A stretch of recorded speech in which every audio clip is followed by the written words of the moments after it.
सभी दर्शक का राम राम जय सिया राम। हम नीलम धुरिया टांडा जिला अम्बेडकर नगर सभी दर्शक का राम राम जय श्री राम। हम मंजू वर्मा जिला अम्बेडकर नगर टांडा से स्वागत है मंजू नीलम का संघर्ष 142 के चैनल पे।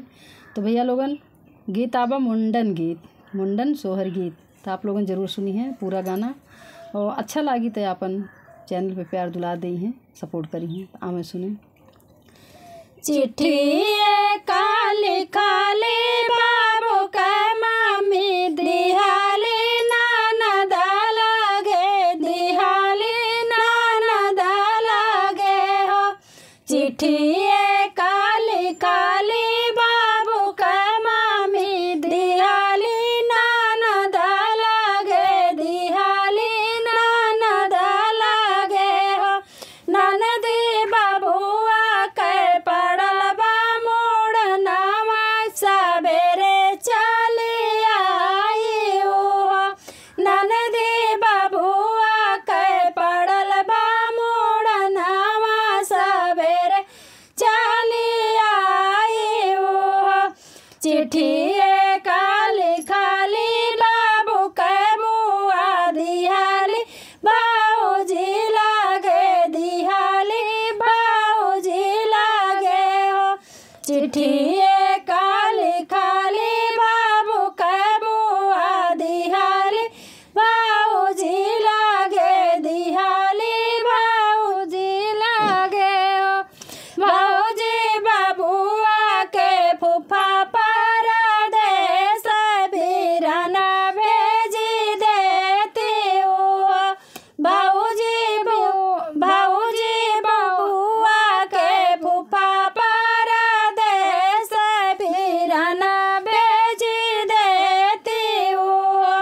भैया जे गईले बोलहुआ नाना दरानी आवे, नाना दरानी आवाई हो।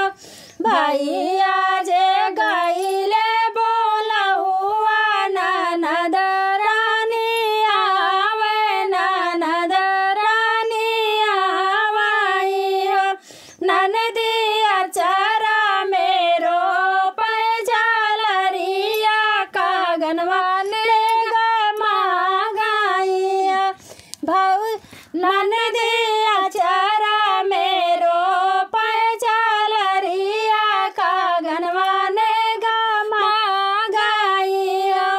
मागाना तू ही ननदी मांगो मागो नहीं जानियो, मागो नहीं जानियो। मागाना तू ही ननदी मांगो मागो नहीं जानियो, मागो नहीं जानियो।